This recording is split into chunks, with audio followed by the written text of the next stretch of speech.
আমরা সবাই মাকড়সাকে ভয় পাই, তাই না? ঘরের কোনায় জাল বুনে বসে থাকা এই ছোট্ট প্রাণীটাকে দেখে আমাদের গা ছমছম করে। কিন্তু আপনি জানেন কি, এই মাকড়সা প্রকৃতির এক নীরব ডাক্তার। মাকড়সার শরীরে পাওয়া গেছে বিশেষ এক ধরনের বিষ, যা থেকে তৈরি হচ্ছে ব্যথানাশক ঔষধ। একাধিক গবেষণায় প্রমাণিত, মাকড়সার বিষ থেকে তৈরি ওষুধ ভবিষ্যতে ব্যবহার হতে পারে প্যারালাইসিস থেরাপিতে, হার্ট অ্যাটাক প্রতিরোধে, এমনকি ক্যান্সারের কোষ ধ্বংসে।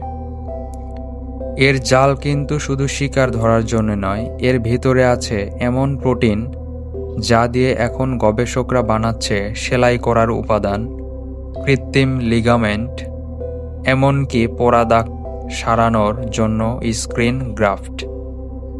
পরিবেশ রক্ষায় মাকড়সা প্রতিদিন হাজারো ক্ষুদ্র পোকামাকড় খেয়ে প্রাকৃতিক ভারসাম্য বজায় রাখে। একটি গবেষণায় দেখা গেছে, পৃথিবীর সব মাকড়সা মিলে বছরে 400 থেকে 800 মিলিয়ন টন পোকা খেয়ে ফেলে, যা পৃথিবীর খাদ্য চেইনকে সঠিক রাখে।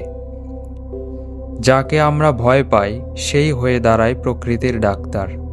তাহলে মাকড়সা শুধু এক প্রাচীন প্রাণী নয়, সে হলো প্রকৃতির এক অসাধারণ চিকিৎসক।